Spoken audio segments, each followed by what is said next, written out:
अच्छा शर्मिला साहिबा, ये क्या अभाम अभी भी आपको लगता है कि मौजूद है कि जी ये डेट तो आ गई है, लेकिन क्योंकि अभी ये इसको जोड़ा जा रहा है कि नवाज शरीफ साहब के केसेस जो है मंतकी अंजाम तक नहीं पहुंचे और आपकी लीडर ही इस तरफ जो है वो इशारा करते रहे, मतलब ये अभी भी अभाम है या आपकी पार्टी आप में ये सोच है कि शायद कुछ आगे पीछे जो है वो हो सकते हैं subject to Nawaz Sharif cases? देखिए मारिया, कुछ भी कहना मुश्किल है। हमारी ख्वाहिश, हमारी आरज़ू, हमारी कोशिश तो यही थी कि इलेक्शन इस तारीख से भी पहले हो जाए। मेरा ख्याल है इस वक्त पीपल्स पार्टी ही वो जमात है जो इलेक्शन में हिस्सा लेना चाह रही है और इलेक्शन करवाना चाह रही है और जल्द से जल्द करवाना चाह रही है। पीटीआई भी करवाना चाह रही है जी, पीटीआई भी करवाना चाह रही है। पीटीआई भी एक तरीके से करवाना चाह रही है, लेकिन पता नहीं उनके क्या हालात है क्या नहीं है। लेकिन बाकी मौलाना साहब कह रहे हैं ठंड बहुत है, मियाँ साहब ने कोई जिक्र ही नहीं किया अपने तकरीर के अंदर।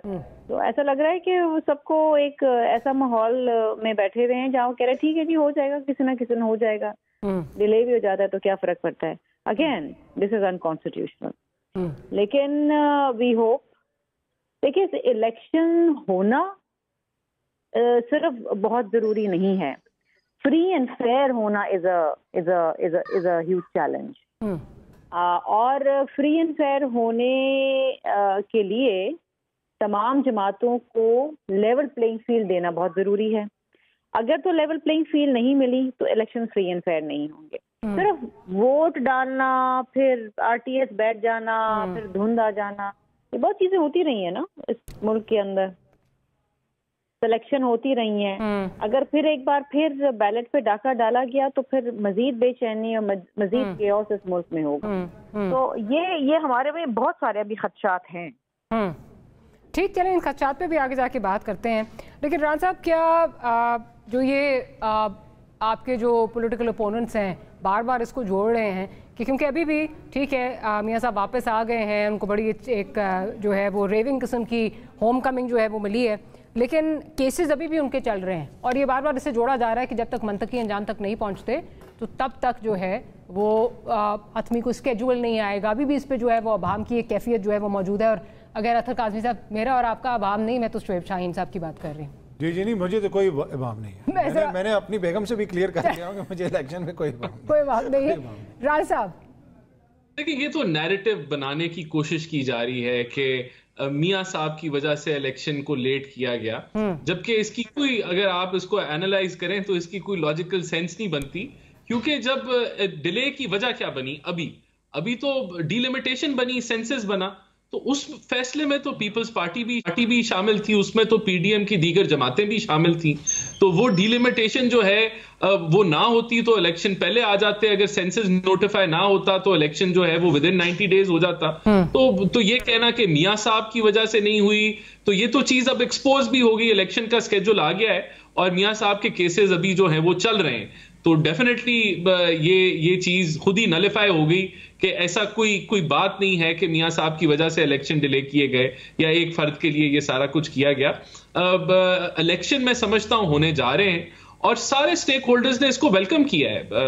पीपल्स पार्टी, पीएमएलएन और दीगर जमातें, मेरे ख्याल से पीटीआई ने भी किया है। तो मैं समझता हूं कि हमें फोकस अब करना चाहिए कि हम इलेक्शन की तरफ बढ़े। हमारी जमात में तो 10 तारीख आखिरी दिन है टिकट्स की दरखास्तों के लिए, फिर उससे अगले दिन हमारी जनरल काउंसिल की मीटिंग है और इलेक्शन कैंपेन मेरे ख्याल से 2-4 दिनों के अंदर आफ्टर 10th स्केड्यूल भी आ जाएगा कि हमारी कैंपेन किधर किधर जलसे होंगे पूरे पाकिस्तान के अंदर। तो हम तो फुली जो है एक बड़े पैमाने के ऊपर इलेक्शन के अंदर दाखिल हो चुके हैं एक तरीके से। नहीं, बट आर यू कॉन्फिडेंट, आप कह रहे हैं मियाँ साहब से इसको कोई ताल्लुक नहीं है, but then are you confident कि Mian Nawaz Sharif is also going to be part of this electoral process?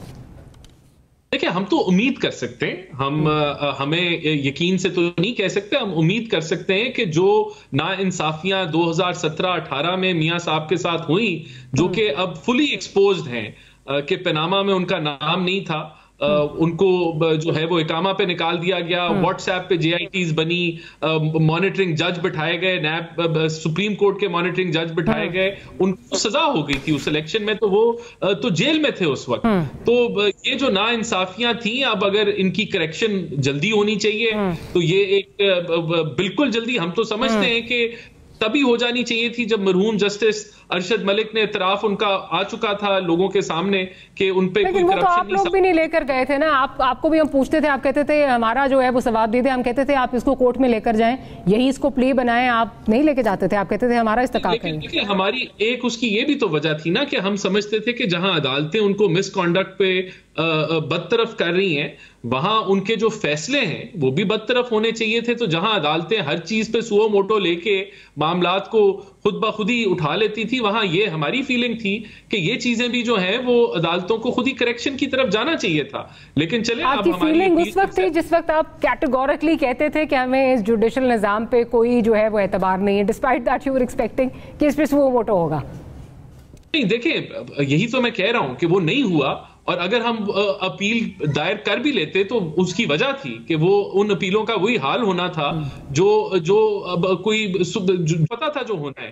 तो वो अदालतें, वो सुप्रीम कोर्ट, वो सुप्रीम कोर्ट थी जो PTI की टिकटें बांट रही है। चले, लेट मी साकिब निसार साहब।